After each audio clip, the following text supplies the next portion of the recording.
Hello hello, मी आहे amazing Aditi आणि तुम्ही ऐकत आहात ओळख बाजारपेठेची इथं भरपूर काही नव नव नव नव या. शेतकरी बंधू भगिनींनो नमस्कार. सध्या संपूर्ण जगात मेडिकल इमर्जन्सी आहे. हॉस्पिटल प्रमाणेच टेस्टिंग लॅब सुद्धा चर्चेत आहेत. अचूक रोगनिदान करणाऱ्या या लॅबचा आपल्याला मोठा आधार आहे. पण अशी एखादी लॅब मुक्या जनावरांसाठी काम करत असेल यावर कदाचित आपला विश्वासच बसणार नाही.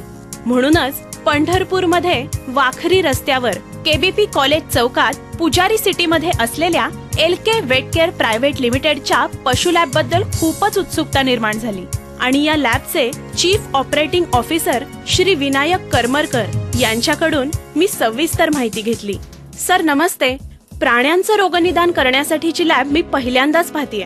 ही कॉन्सेप्ट कुणाची आणि कशी विकसित झाली? LK Vet Care Private Limited या कंपनीचे प्रवर्तक संजीव लाटकर यांची ही संकल्पना.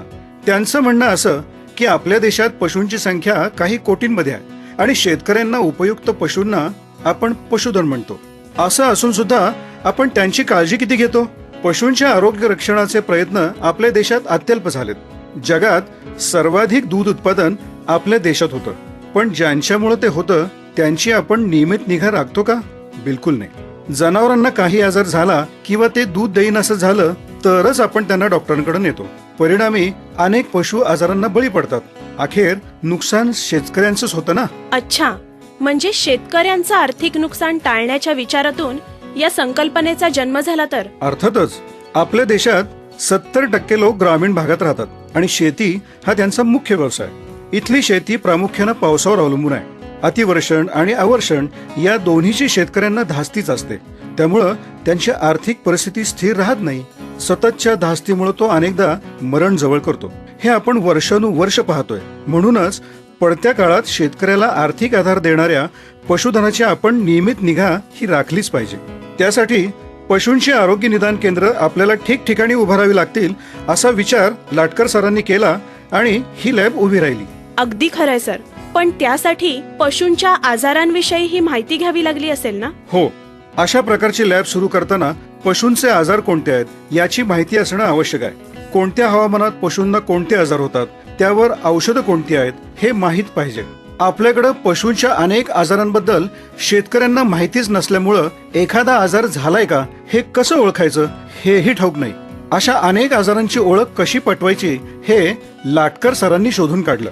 पशूंचे काही आजार इतके गंभीर आहेत जे त्यांच्या सानिध्यात राहणाऱ्या माणसाला सुद्धा होऊ शकतात. त्यामुळे हे संशोधन केवळ जनावरांसाठीच नव्हे तर त्यांच्या मालकांसाठी सुद्धा खूप महत्वाचं ठरलंय. सर, या संशोधनाचा जनावरांच्या डॉक्टरांनाही उपयोग झाला असेल ना? हो, खूपच.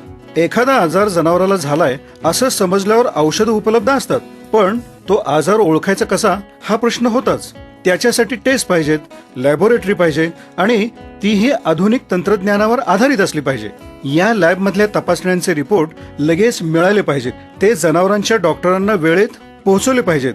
मगच ते योग्य औषध देऊन जनावरांचे प्राण वाचवू शकतील. बरोबर आहे सर. सर, तुम्ही मगाशी म्हणालात की शेतकऱ्याला सतत धास्ती असते. या लॅबमुळे किमान जनावरांच्या बाबतीत बऱ्याच शेतकऱ्यांची ही धास्ती संपली असेल ना? अर्थातच. आपलं उत्पन्न ज्या जनावरांवर अवलंबून आहे त्यांना काही आजार झाला तर त्यांचं अचूक निदान होऊ शकतं, त्यावर औषध मिळू शकतं, आजारही बरा होऊ शकतो. हे शेतकऱ्यांच्या लक्षात आल्यामुळं त्यांचा आत्मविश्वास वाढतो. शेतीतलं उत्पन्न अस्थिर असलं तरी जनावराचं दूध, शेण, गोमूत्र यापासून मिळणारं उत्पन्न अबाधित राहू शकतं हा विश्वास त्याला वाटतो. मुख्य म्हणजे त्याला आर्थिक स्थिरता प्राप्त होते. अगदी खरंय सर. शेतकरी आणि ग्रामीण अर्थव्यवस्थेसाठी हा खूपच महत्वाचा प्रकल्प आहे. आपण याविषयी पुढेही चर्चा करत राहणार आहोत. पण शेतकऱ्यांसाठी तुमचा कॉन्टॅक्ट नंबर देता का? नक्की. 82 75 20 66 04. 82 75 20 66 04. आणखीन एक आहे 95 52 52 49 49. 95 52 52 49 49. सो फ्रेंड्स, ज्या गाई म्हशींचं दूध आपण पितो, ज्या बैलांच्या कष्टातून पिकलेलं धान्य आपण खातो, त्यांचाही मेडिकल चेकअप करणारी LK पशु लॅब पंढरपूरला पुजारी सिटी मध्ये कार्यरत आहे. हे लक्षात ठेवा. या लॅबची आणखी माहिती घेण्यासाठी उद्या पुन्हा भेटूयात याच वेळी. आपल्या आवडत्या